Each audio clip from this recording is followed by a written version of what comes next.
You don't need a new year to change your life, just a decision in the next 6 months.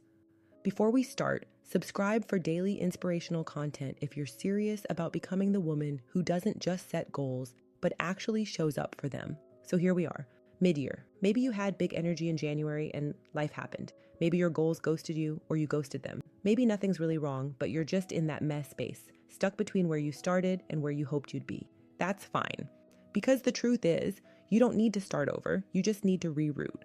This is your mid-year reset. A soft but serious course correction. No extremes, no pressure. Just a conscious decision to shift your energy and move forward like the main character you are. This is about grace and honesty, not guilt or hustle.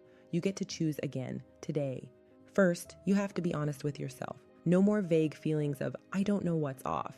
Sit with it. What are you avoiding? What habits have quietly unraveled? Where did you settle when you meant to soar? This isn't about shame. It's about awareness. Because you can't reroute if you don't know where you are. This check-in might sting a little, but it's freeing. The moment you name what's not working is the moment you take your power back. Stop running from the reflection. Look at it with compassion, not criticism. You have to reconnect with your original why. 6 months ago, you set those intentions for a reason. Maybe to feel healthier, more confident, more grounded. But when you're caught in the day-to-day, the why gets blurry. So bring it back. What did that version of you want for her future?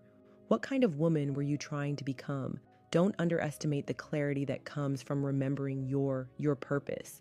When your why is strong enough, your discipline becomes softer because it's coming from love, not punishment. Reset your environment. It's shaping you more than you think. Sometimes it's not that you're lazy or unmotivated. You're just surrounded by things that keep you stuck in a cycle. That pile of laundry, that cluttered desktop, those constant notifications, they're all micro signals telling your brain we're overwhelmed. Your space reflects your self-respect. Take one day to clean, declutter, light a candle, open your windows, or rearrange a corner of your home.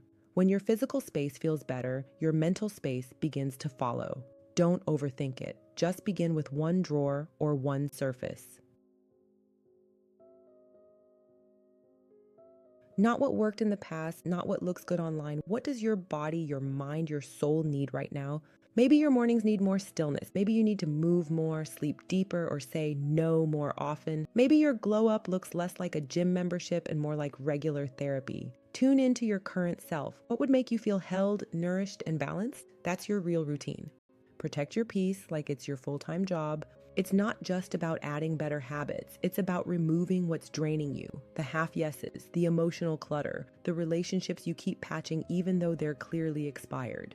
Create space to just be, without guilt, without constant productivity. When you protect your peace, you create a sacred boundary that tells the world my wellness matters. And trust me, when you do this, people either respect it or remove themselves.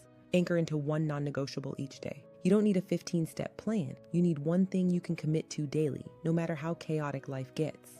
Maybe that's a walk, or journaling, or drinking your water, or keeping your phone out of your bed. One thing that keeps you connected to your best self.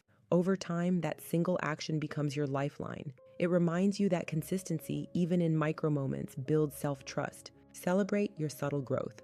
You're probably doing better than you think. Did you communicate your needs last week instead of shrinking? Did you get out of bed even when you felt off? Did you rest without guilt? That's growth. That's you evolving. The way you react differently, recover faster, or set boundaries with a calm voice, that's huge. Don't wait for the big milestone. Honor the tiny victories. They matter more than you know. And finally, decide that your future is still worth fighting for. Maybe the year didn't go the way you planned. Maybe you lost momentum, clarity, or even a little faith in yourself. But hear me, the rest of this year is still available to you. Every dream you wrote down, every version of you that felt far away, you can still meet her. Decide that your story isn't over. Decide that your vision still matters. And decide above all that you are capable of rising from this exact moment. Check out the tools and resources in the description to support your reset. Because the second half of your year can still be the most beautiful chapter if you decide to turn the page.